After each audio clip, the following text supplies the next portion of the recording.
neste lugar. Amém? Amém, irmãos. Paz do Senhor. Vamos esperar da parte de Deus o pão vivo que desceu do céu nesse instante.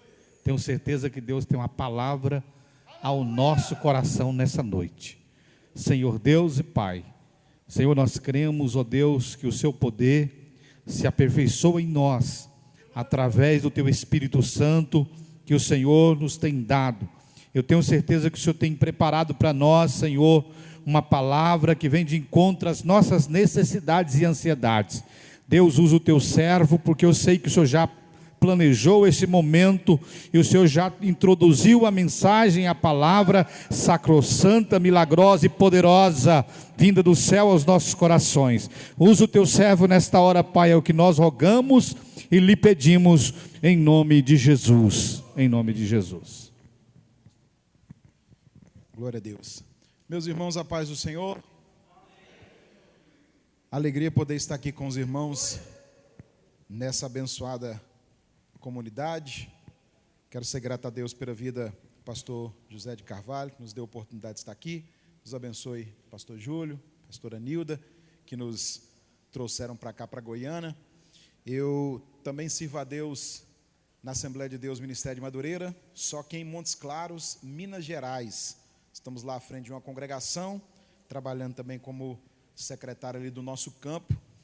Primeira vez aqui em Goiânia e estou me sentindo muito honrado de estar servindo a Deus com os irmãos aqui nessa oportunidade. Ontem estivemos ali com o pastor Fernando e foi uma bênção, e hoje, mediante a permissão do Senhor, cá estamos e cremos que o Senhor continuará nos abençoando. Dito isso, quero aproveitar que os irmãos estão em pé, pedi-los que façam uso da sua Bíblia uma vez mais, abrindo-a no Evangelho segundo escreveu João, capítulo 14. Eu quero ler com os irmãos alguns versículos, por sinal, os versículos 16 a 18. E com a graça de Deus eu quero fazer a exposição desse texto, e à medida em que isso for acontecendo, trazer algumas aplicações para as nossas vidas, em nome do Senhor Jesus. Evangelho segundo escreveu João, capítulo 14, versículos 16 a 18, é o texto que nós vamos fazer menção na noite desse dia. Na versão bíblica que eu estou usando, está escrito assim: E eu rogarei ao Pai, e Ele vos dará outro Consolador, para que fique convosco para sempre, o Espírito da verdade, que o mundo não pode receber, porque não o vê, nem o conhece, mas vós o conheceis, porque habita convosco e estará em vós. Não vos deixarei órfãos, voltarei para vós. Amém. Pode tomar o seu assento, glorificando ao Senhor pela sua bendita palavra. Glória a Deus. Meus irmãos, quando nós olhamos para o ministério de Jesus, o nosso eterno Salvador, nós podemos sinalizá-lo com muitos adjetivos. Porém, para aquilo que eu quero mencionar com os irmãos, sem sombra de dúvidas, uma das marcas, uma das formas de nós adjetivarmos o ministério de Jesus, a partir da perspectiva desse texto, é falar que a presença e a pessoa de Jesus eram acolhedoras. Nós sabemos que Jesus, o nosso Salvador, enquanto caminhava pela terra, ele não tinha os embaraços e as barreiras que a religião dos seus dias criou.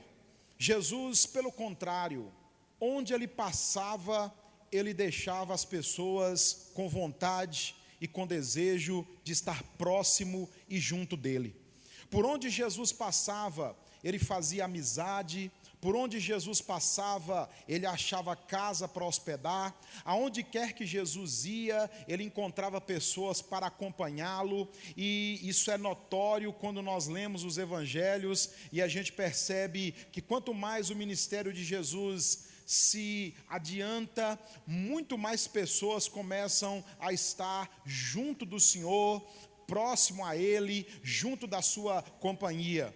Jesus, de fato, com a sua presença, ele moveu as multidões e as pessoas que ali estavam. Em parte, ele deixava os líderes da cúpula da religião dos seus dias irritados, querendo matá-lo, mas por outro lado, os pobres, os publicanos, os assim chamados pecadores, aqueles que eram tidos como a escória do mundo, essas pessoas amavam estar na companhia e na presença de Jesus. Até as crianças, elas gostavam de estar próximas de Jesus, e os evangelhos nos relatam isso muito bem. E a gente sabe que as crianças, elas só gostam de estar perto de quem é gente boa.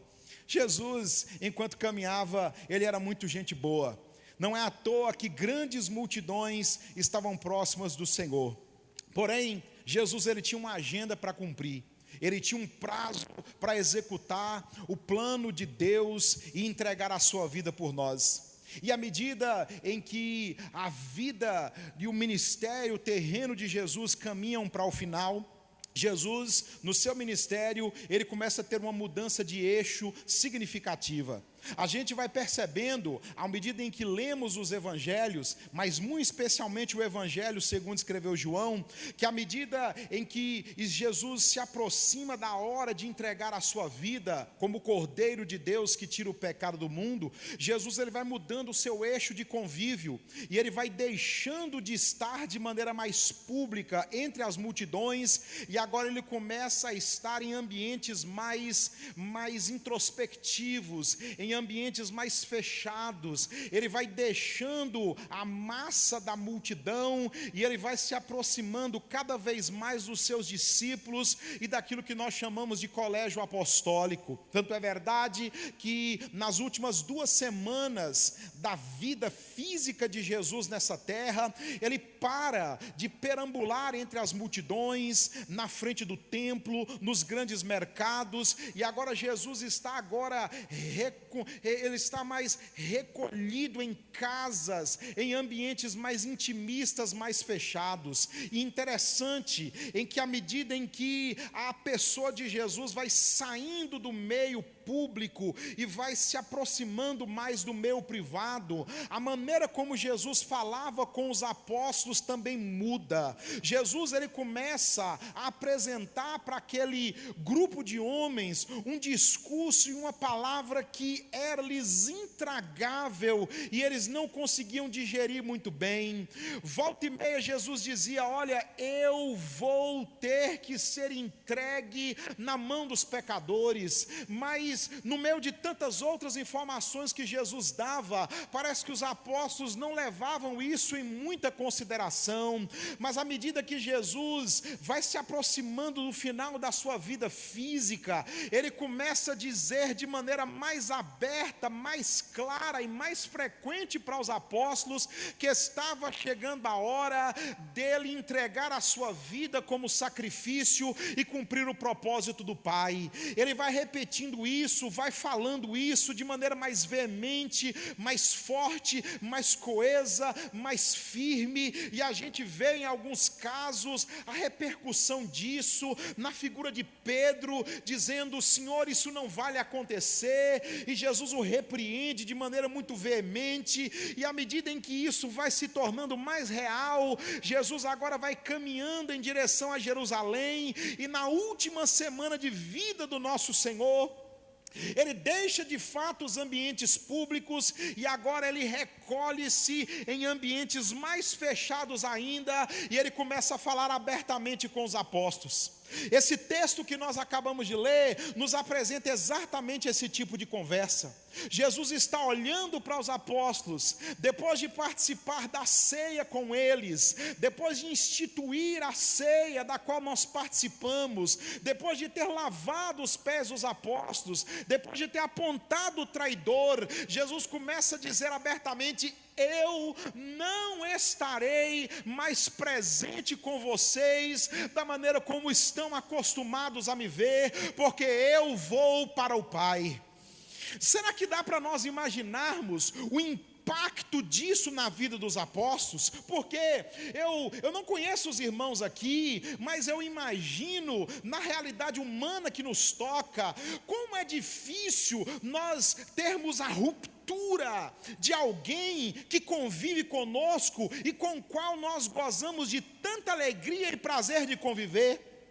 Talvez algum dos irmãos já perderam um ente querido que é muito próximo a você, ou um pai, ou uma mãe, ou um irmão, ou alguém que é muito querido, um amigo muito chegado. E eu não estou falando dessa partida que já é meio que prevista por causa da idade ou por causa de uma enfermidade, mas uma partida abrupta, um acidente, uma ruptura, uma mudança de cidade, de estado. A gente fica arrasado com aquilo, a gente fica bagunçado com essa situação. Os apóstolos estão ouvindo isso da boca de Jesus, estão dizendo: não, Senhor, isso não vai te acontecer, o Senhor é o Messias, o Senhor detém todo o poder, nós jamais perderemos o convívio com a sua presença. Só que uma das coisas que nos faz amar a Jesus é que Ele não nos poupa da verdade, por mais dolorosa que ela seja. E Jesus olha para os apóstolos e diz: eu não estarei mais no meio de vós, a minha vida será arrancada do meio de vocês, e vocês não poderão mais conviver com a minha presença. Quando os apóstolos percebem que o que Jesus estava falando era sério, começa a brotar dentro deles um sentimento de orfandade.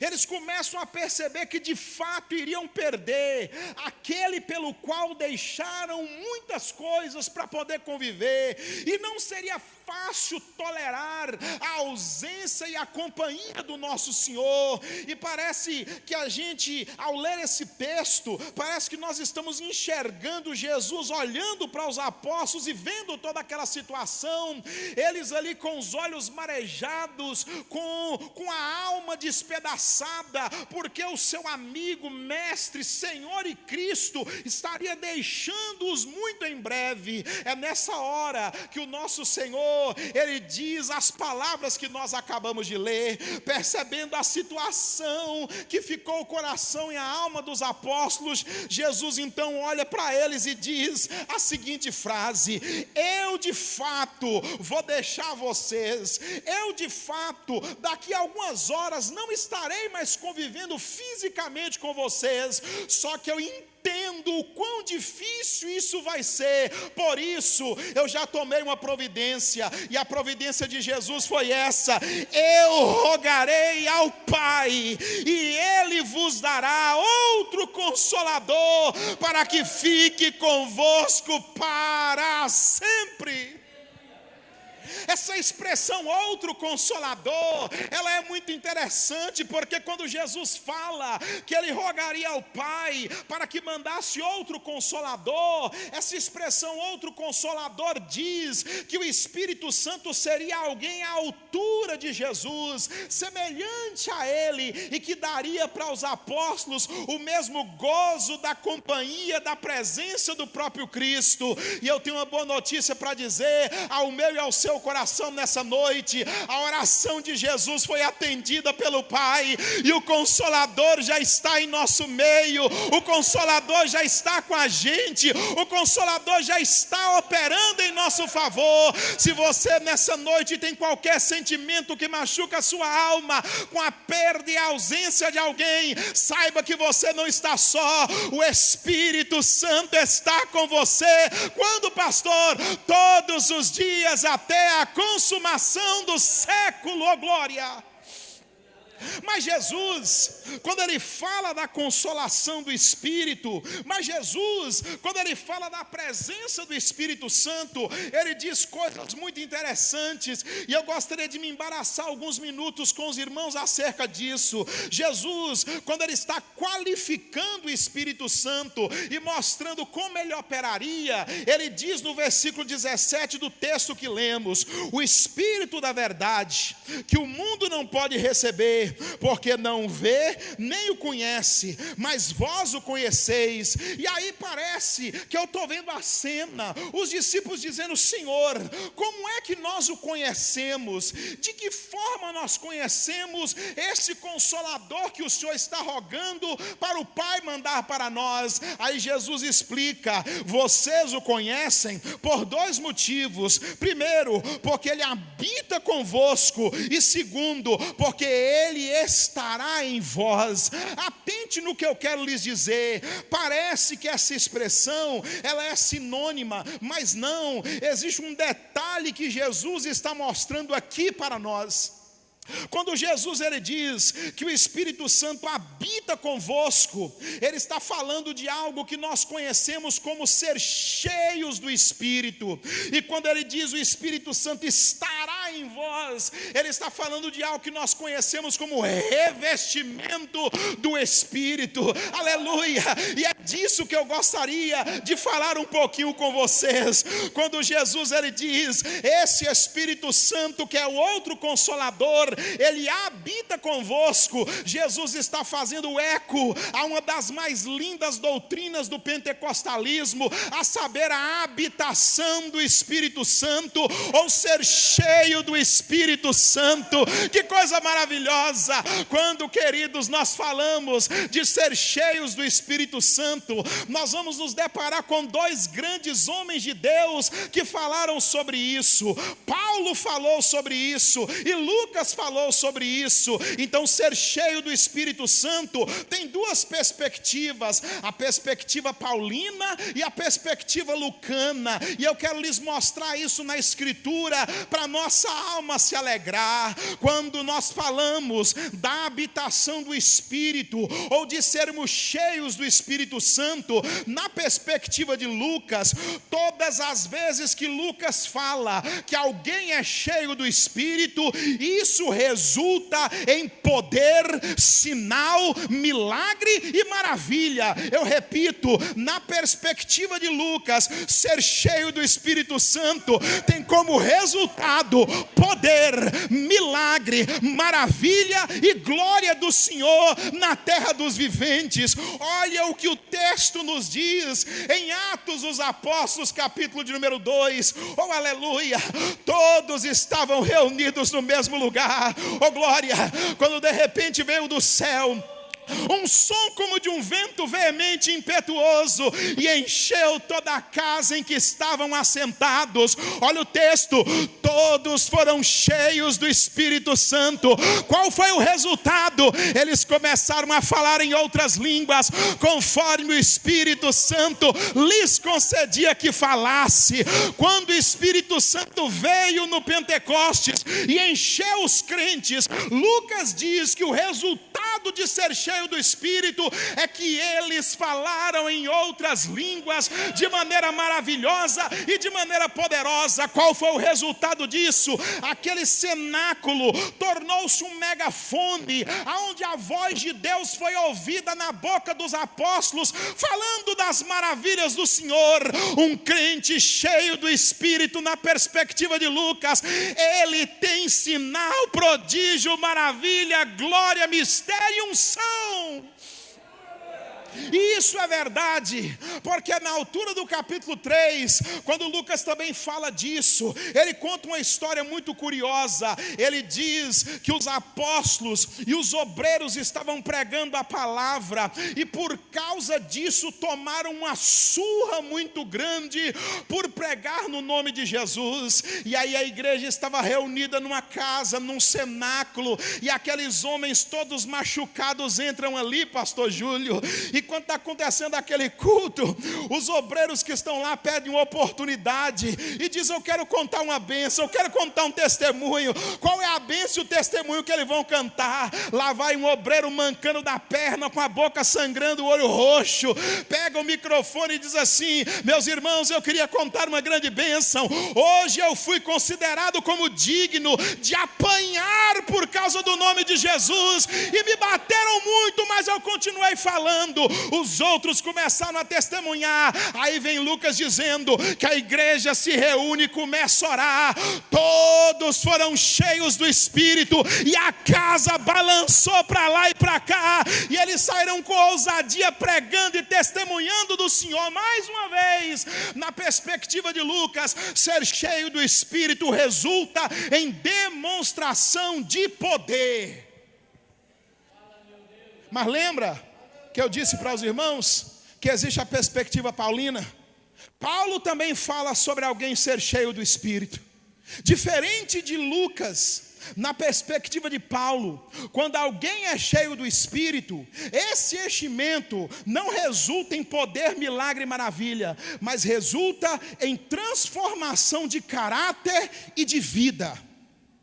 Paulo, escrevendo aos Efésios, na altura do capítulo 5, ele diz para os irmãos: não vos embriagueis com vinho em que há contenda, mas, olha a expressão, enchei-vos do Espírito. E qual o resultado na mentalidade de Paulo, de alguém ser cheio do Espírito Santo? Essa pessoa vai cantar cânticos espirituais, essa pessoa vai deixar a mentira e falar a verdade, o marido que era mau vai se tornar um bom esposo, a esposa que era ruim vai se tornar uma boa esposa, o filho que desobedecia passa a obedecer o pai, o patrão que era mau passa a ser um bom patrão, o servo que era ruim passa a ser um bom servo. Qual que é a perspectiva de Paulo? Quando alguém é cheio do Espírito Santo, o caráter dele, a vida dele, as atitudes dele são mudadas. Pastor Daniel, e agora com quem eu fico? Eu fico com a perspectiva lucana? Ou eu fico com a perspectiva paulina do que é ser cheio do Espírito Santo? Eu lhe digo nessa noite para você glorificar o Senhor, nem Lucas e nem Paulo estão falando de coisas diferentes, eles estão apresentando a mesma realidade sob perspectiva diferente. Sabe o que eles estão nos ensinando? Que alguém que é habitado, que é cheio do Espírito, ele tem um caráter transformado em uma vida de poder. Nós não podemos desassociar os termos. Eu posso dizer aqui nessa noite com toda certeza, eu como pentecostal que sou, estou cansado de ver as pessoas achincalharem a nossa fé, por causa daquelas pessoas que não respeitam essa doutrina. Mas eu acredito que aqui eu estou pregando para um monte de crentes que ainda acredita que o Espírito Santo transforma caráter e enche o homem de poder. Poder sem caráter vira misticismo, e caráter sem poder vira fanatismo. Um crente cheio do Espírito Santo, ele é alguém que tem um caráter transformado e o poder de Deus na sua vida. Deus muda a vida e enche de poder, Deus transforma o caráter e enche de milagre a vida do crente. Isso é a habitação do Espírito nas nossas vidas, na palavra de Jesus. Só que eu preciso concluir. Jesus, ele diz que esse Espírito, ele habita conosco, glória, mas ele também estará em vós. O que é que isso significa, pastor? Mais uma vez, as Escrituras vão nos ajudar a entender isso aqui. Quando nós falamos do Espírito Santo estar conosco, nós devemos iluminar essa expressão com aquilo que o apóstolo Paulo também fala, escrevendo aos Efésios. Quando Paulo vai falar dessa doutrina, do revestimento, da cobertura do Espírito na vida do crente, o apóstolo Paulo ele vai usar duas expressões que se relacionam com o tempo e a época que ele pregava e ensinava.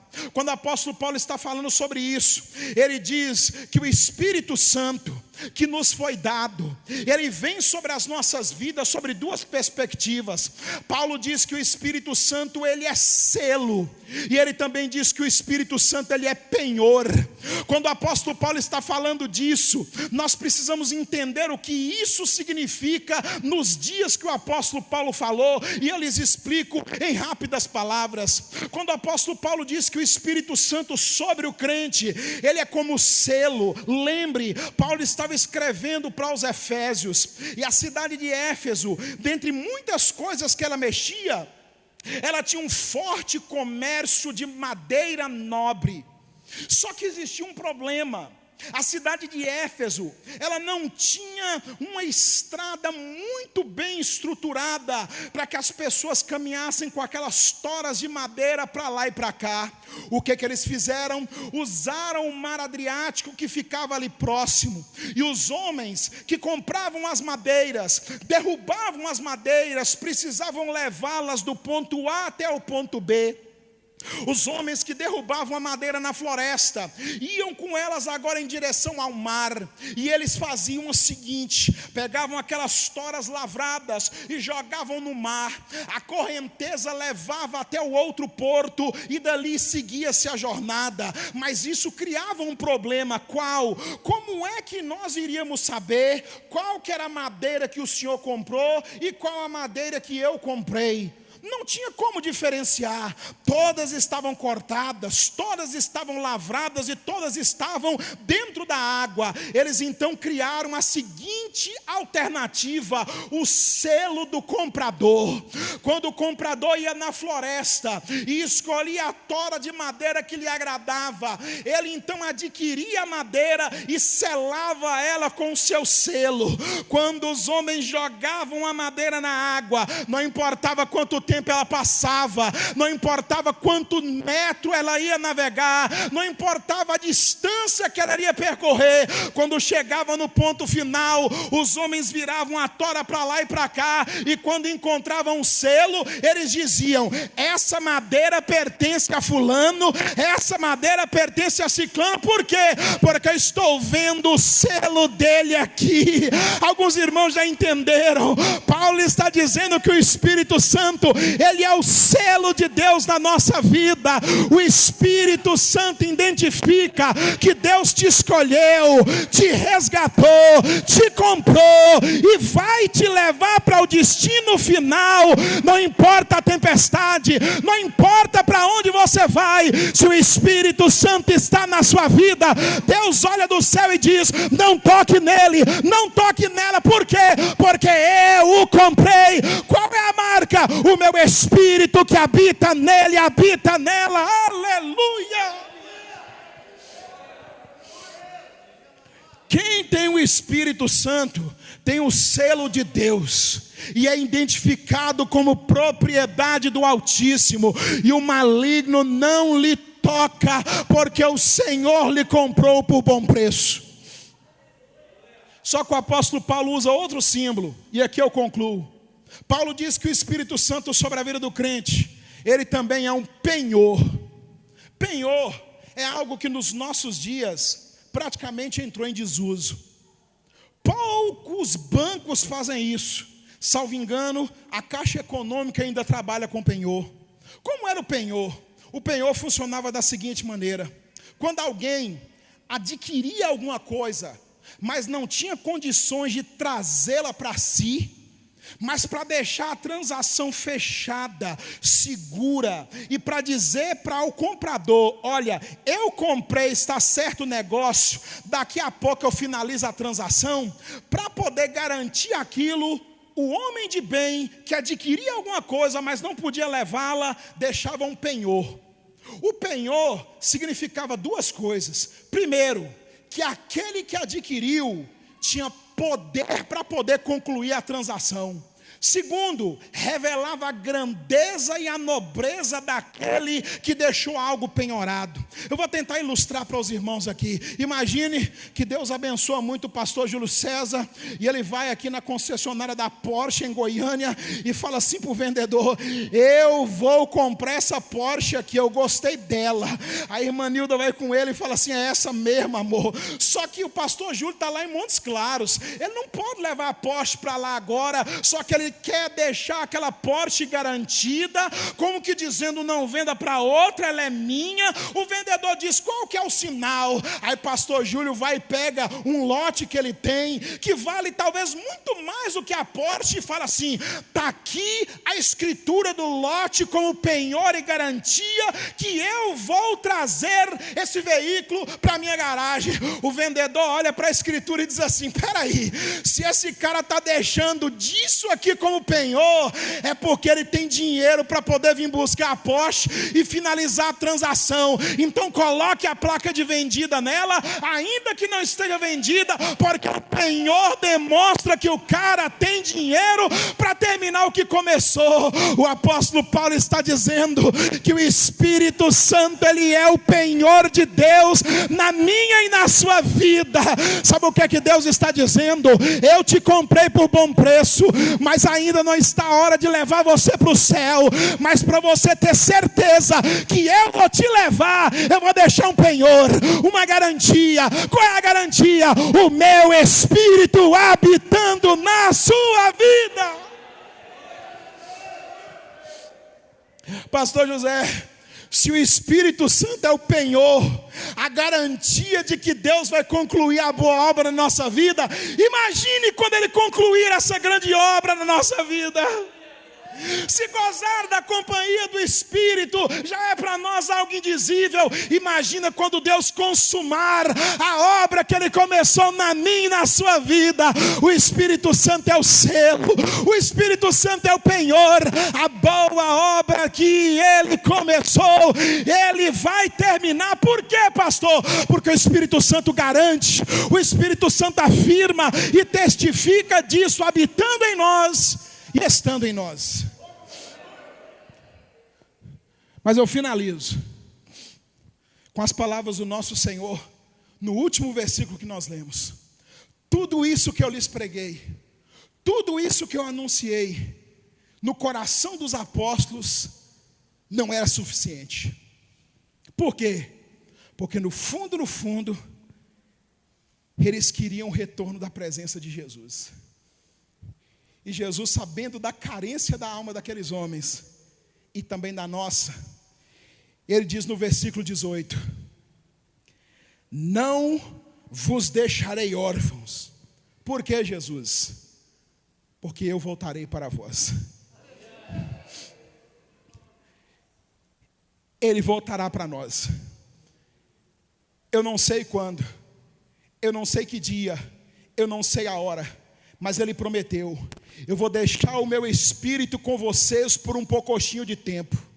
Talvez muitos de nós vão para o pó da terra, sem ver Jesus voltar nos nossos dias. Mas fique tranquilo, se você for para o pó da terra, e a terra dissolver o seu corpo, e deixar só o pó dos seus ossos, fique em paz, porque no grande e glorioso dia, em que Jesus foi cumprir essa palavra que Ele disse para os apóstolos: se você tiver morrido antes, não tem problema, você vai ressuscitar primeiro, e a terra terá que dar conta do seu corpo, e aquilo que foi corrompido, será revestido de incorruptibilidade, aquilo que foi alcançado pela morte, será revestido de imortalidade, e os que estiverem vivos, pastor, não provarão a morte, terão seus corpos transformados, e todos nós subiremos ao céu para o encontro do Senhor, e nós o veremos face a face como Ele é. Se console, pois, com essas palavras do Senhor para as nossas vidas. Eu sei, meus irmãos, que todos nós almejamos o melhor dessa terra, e isso não é pecado. Mas o apóstolo Paulo diz que se a nossa esperança em Cristo se resultar somente para essa vida, nós seremos os mais miseráveis de todos os homens. A esperança que o Espírito Santo nos dá, habitando e estando conosco, é de que Jesus voltará, e quando Ele voltar, Deus arrancará dos nossos olhos todas as lágrimas, Ele nos consolará, e não haverá mais choro, morte, tristeza, sombra, treva ou dor, e para sempre nós estaremos com o Senhor e o conheceremos como Ele é. Que na noite desse dia, eu e você possamos descansar na certeza do que Jesus está fazendo na minha e na sua vida, através da habitação do Espírito. Com a permissão do Senhor, pastor, eu gostaria de pedir à igreja para ficar de pé, e nós fazemos uma breve oração, em nome de Jesus. Amém? Você que pode, crente, coloque sobre os seus pés em nome de Jesus. Aleluia. Louvado seja o nome do Senhor. Eu estou sentindo a presença do Consolador em nosso meio. Que nessa noite de quinta-feira, o que é que o Espírito Santo veio fazer aqui, pastor Daniel? Ele veio lembrar você das promessas que Jesus lhe fez a respeito dele.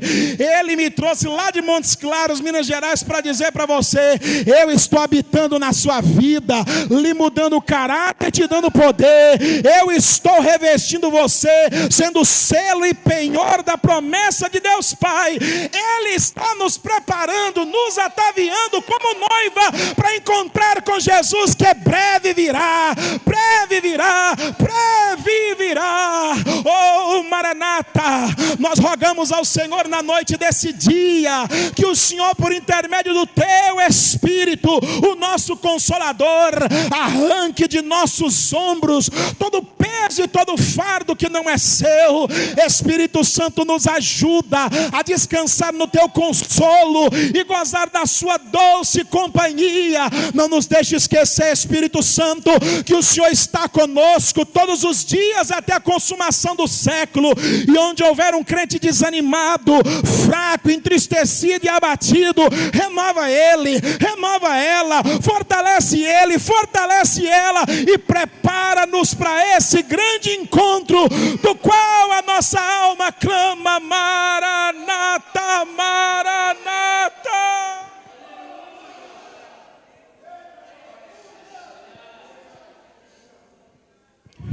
Obrigado porque o Senhor está conosco. Obrigado porque o Senhor não desistiu de nós. Nós te agradecemos e te louvamos, meu Pai, em nome do Senhor Jesus. Glorifica a Deus, crente.